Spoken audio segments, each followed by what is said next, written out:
ত্রিপুরা বিলোনিয়া বল্লামুখা ভারত বাংলাদেশ সীমান্ত এলাকায় উদ্ধার করা হয়েছে একটি বাংলাদেশি ড্রোন।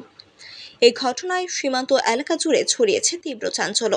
প্রাথমিক তদন্তে জানা গেছে, বাংলাদেশি পাচারকারীরা এই ড্রোনের মাধ্যমে ভারতের সীমান্তরক্ষী বাহিনীর উপর নজরদারি চালাচ্ছিল।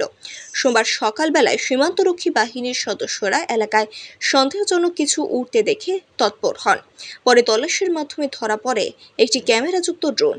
এটি বাংলাদেশ থেকে পরিচালিত হচ্ছিল বলে অনুমান করা হচ্ছে। ড্রোনটির মাধ্যমে পাচারকারীরা ভারতীয় বাহিনীর গতিবিধি পর্যবেক্ষণ করছিল বলে সূত্রের দাবি। ঘটনাস্থলে উপস্থিত হয়ে বিএসএফ আধিকারিকরা ড্রোনটি জব্দ করে তদন্ত শুরু করেছে। বিষয়টি নিয়ে ইতিমধ্যেই কেন্দ্রীয় গোয়েন্দা সংস্থাকেও জানানো হয়েছে। সীমান্তের নিরাপত্তা আরও জোরদার করা হয়েছে। এই ঘটনায় ফের একবার সীমান্ত অঞ্চলের নিরাপত্তা নিয়ে প্রশ্ন তুলে দিল। স্থানীয় বাসিন্দাদের মধ্যেও দেখা গেছে আতঙ্ক ও উদ্বেগের ছায়া।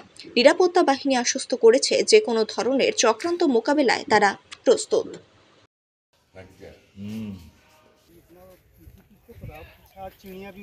আপনার এখান থেকে বাংলাদেশ সীমানা কতটুকু? বেশি না, কত 1-1.5 ফলক।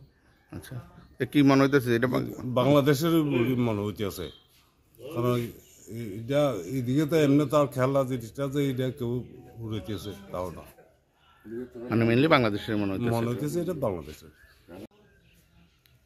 স্যার, সকালে 8টার দিকে একটা খবর গেছে যে বল্লামুখা সাধন মজুমদার এক্স পুলিশের হাবিলদার তাইনের বাড়ির কাছাকাছি জমিতে একটা ড্রোন ক্যামেরা পাওয়া গেছে।